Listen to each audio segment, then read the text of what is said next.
Oh, here we are again. Good to be with you. Good to see you. Oh, today I've got some thoughts to share with you about Jesus as a leader, and this is the turning point. In the previous video in this series and blog post and podcast episode, we've talked about the skirmishes of hostility that would interrupt Jesus' ministry here and there, and his walking from one place for another when he was plucking grain in the fields with his 12 apostles. But I talk about Jesus as a crisis leader because these skirmishes broke out to something huge.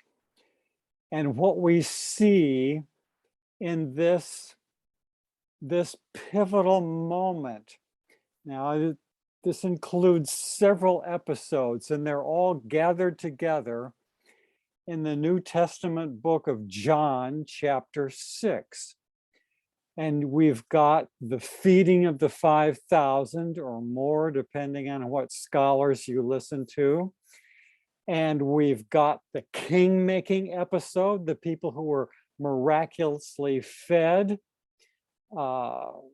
Just, oh, they wanted to make Jesus their king. And then there was this gathering in the Capernaum synagogue, and Jesus was teaching there. He was conducting the services on a Sabbath, I presume, and by the invitation of the rabbi, the leader of that synagogue in Capernaum. But this was a different kind of occasion. Well, let's just listen to a little bit about it. Jesus first channeled the material-minded motivation of those who had followed him to the synagogue because they had gotten free food. He spoke of spiritual food, which the Son of Man will give you. Then one of his assembled enemies interrupted with an insincere question to put Jesus to the test. What sign are you going to give us so that we may see it and believe you? Oh, yeah. But this was game playing. They wanted to call the shots and have Jesus jump through their hoops. And that was the trickiness. Thus far, it would seem like another skirmish, but more stuff is happening.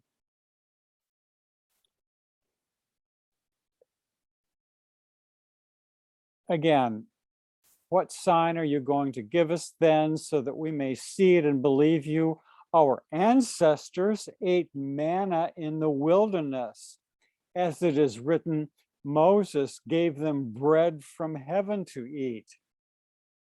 All right, that's the story of manna that came from heaven, and the Hebrews and those who were traveling with them were fed miraculously by, this manna from heaven. Is the standard interpretation and the standard translation. There are other interpretations and translations, but this is what the questioner is presupposing. And how does Jesus reply? Very truly, I tell you, it was not Moses who gave you the bread from heaven, but it is my Father who gives you the true bread from heaven. For the bread of God is that which comes down from heaven and gives life to the world. I am the bread of life. Whoa! Now this goes distinctly beyond Jesus' previous interactions. It's as though, well, I compare it, frankly, I compare it to a political event that took place in 1967.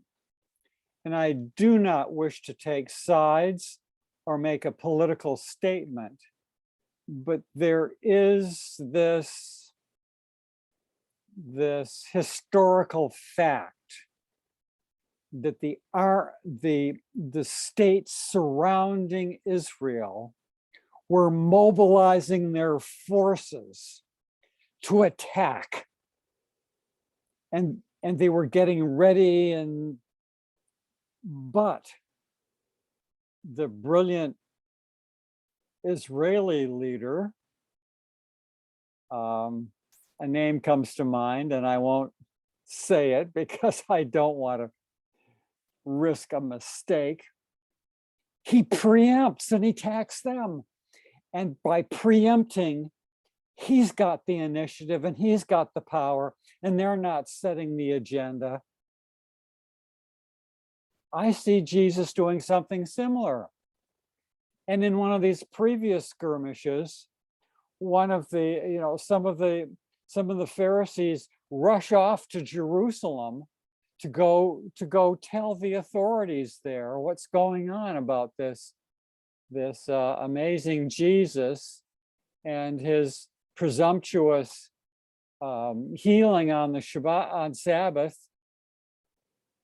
But no one runs off to Jerusalem. Why is that? Well, maybe it's because there are people from Jerusalem right there in the congregation. And then there's this long debate that goes on afterwards. And then there's this departure of followers. They've had enough. They're willing to be fed. They're willing to hear this wonderful teaching, to see this wonderful Jesus, but they're not willing to hang in there when conflict breaks out and when they're given a choice between tradition and this Jesus. That didn't happen before. This is a much bigger event. And I want to say this is the pivotal event.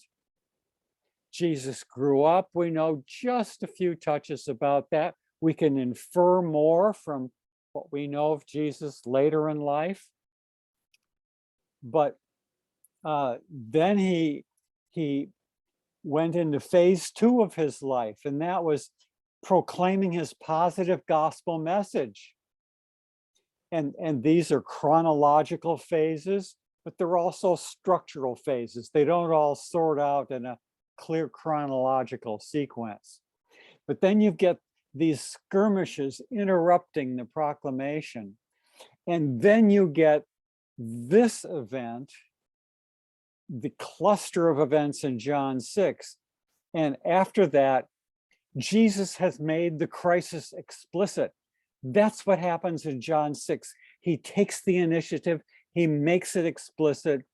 He reveals his divine sonship with this beautiful metaphor: I am the bread of life. The Father has sent down the true bread of heaven. So he's challenging the scripture, or at least he's challenging the dominant interpretation of that scripture. I am the true bread of heaven. The Father has sent me down. I am the bread of life, who gives life to the world. We're in different territory now. And so I see chronologically and structurally the second half of the story. And this Jesus as a crisis leader goes all the way through until the cross.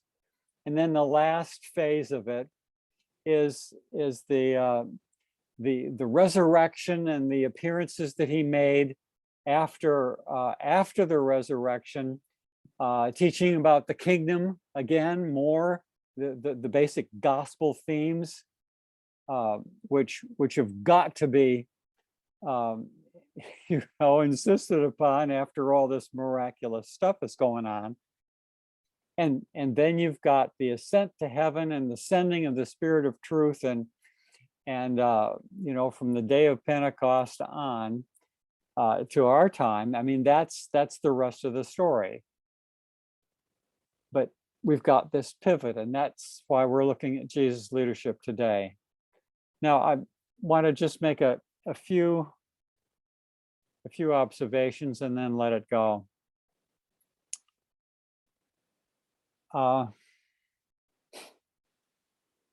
Jesus gave clear teaching, and he also used symbols. I am the bread of life. That's a symbol. It's not a doctrine in an obvious sense. And when Jesus does this, we see this all the time in his teaching. He's staking out territory with clear teachings and symbols or parables that stimulate the individual to go inward to that Spirit of God within and seek and find their best interpretation of what that's going to be. And all right, I am the bread of heaven who brings life to this world. Well, how are we going to nourish ourselves on the bread of heaven? How's that going to happen? The obvious answer is you go take communion, the bread and the wine. There you go.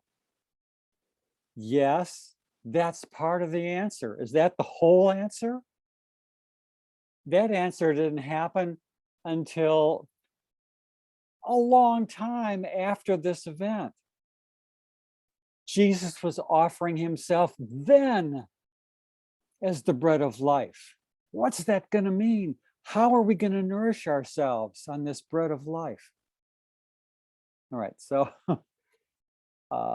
that's how I see Jesus leading as a crisis leader. In this case, the pivotal thing, he sets up issues that are going to dramatize that he is not going to play the material Messiah game that in some sense he did or seemed to be about to be starting with the feeding of the 5,000. And he's not going to play the political concept of the Messiah as a king. So what's going to happen? We're going to shift into a spiritual gear now, the bread of life that comes down from heaven.